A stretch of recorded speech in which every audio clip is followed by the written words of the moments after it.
Welcome to our channel. Today, we're going to talk about how you can improve your finances and save money even during a recession. As we all know, recessions can be tough on everyone, especially when it comes to managing our finances. But it doesn't have to be that way. With the right strategies, you can save a lot of money and even thrive during these tough times. In this video, we'll show you how you can save tons of money during a recession. Creating a budget is the foundation of any successful financial plan. It allows you to see exactly where your money is going and identify areas where you can make changes. Start by writing down your income and all of your expenses, including fixed expenses like rent or mortgage payments, utilities, and car payments, as well as variable expenses like groceries, entertainment, and dining out. Once you have a clear picture of your finances, you can start to identify areas where you can cut back. Take a hard look at your expenses and ask yourself what you really need versus what you can do without. For example, if you're paying for a gym membership but haven't gone in months, it might be time to cancel that subscription. Similarly, if you're buying name brand products when the generic versions are just as good, you could be overspending. Another way to save money is by reducing your monthly bills. Shop around for better deals on things like insurance, cable, and phone plans. Many companies offer discounts or promotions for new customers, so it's worth taking the time to compare prices and see if you can negotiate a better rate. Make sure you're taking advantage of any tax breaks or government programs that you're eligible for. For example, if you have student loans, you may be able to deduct the interest you pay on your taxes. Similarly, there are often tax credits available for things like home improvements or energy-efficient appliances. By creating a budget and making smart spending decisions, you can save a significant amount of money each month. And during a recession, every penny counts. So take the time to review your finances, identify areas where you can cut back, and start saving today. When it comes to shopping, there are many ways you can save money and still get what you need. One of the easiest ways to save is to look for sales and discounts. Many retailers offer periodic sales or promotions, so it's worth checking their websites or signing up for email notifications to stay up to date. Additionally, consider using coupon codes or promo codes when you shop online. These can often be found on coupon websites or through social media. Another strategy for saving money on shopping is buying items in bulk. This is especially true for items that you use frequently, like paper products or cleaning supplies. Many retailers offer discounts for buying in bulk, so it's worth considering whether this option makes sense for you. If you're shopping for big-ticket items like appliances or electronics, it's also worth trying to negotiate the price. Many retailers are willing to haggle a bit to make a sale, so don't be afraid to ask for a better deal. It may also be worth checking out smaller, independent retailers, as they may be more willing to negotiate. Another way to save money on shopping is to buy second-hand items.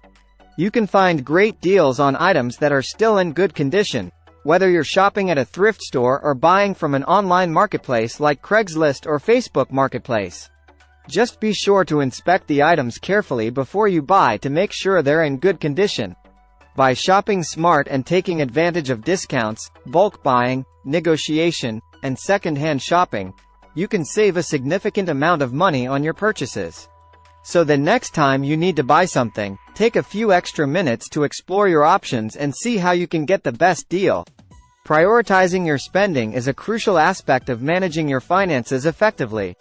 It helps you focus on what's most important and avoid overspending on things that don't matter as much. One way to prioritize your spending is to focus on your health. This includes things like buying healthy food, joining a gym or fitness class, and taking care of your mental health through therapy or self-care activities. These investments in your health can help you avoid costly medical bills down the road and improve your overall quality of life. Another area to focus on is education and personal growth. This might mean investing in courses or workshops that can help you develop new skills or advance your career. It could also mean spending money on books, podcasts, or other resources that help you grow as a person. When it comes to cutting back, it's important to identify the areas where you're overspending. This might mean cutting back on things like eating out or buying expensive clothes, especially if these expenses aren't aligned with your priorities. Instead, consider cooking at home more often or buying clothes from thrift stores or discount retailers. It's also worth reviewing your subscriptions and memberships. Are there any that you don't use or don't value as much as you thought you would? Canceling these can free up some extra money each month that you can put towards your priorities. By prioritizing your spending, you can make sure that your money is going towards the things that matter most to you. This can help you achieve your goals and feel more in control of your finances. So take the time to review your priorities and make adjustments to your spending as needed. Having an emergency fund is a critical part of financial planning. It provides a safety net for unexpected events, such as job loss or a major medical expense. Without an emergency fund, you may be forced to rely on credit cards or loans, which can lead to debt and financial stress. To start building your emergency fund, it's important to first calculate your living expenses. This includes things like rent or mortgage payments, utilities, food, transportation, and any other necessary expenses. Once you have a rough estimate of your monthly expenses, aim to save at least 6 months' worth of living expenses in your emergency fund.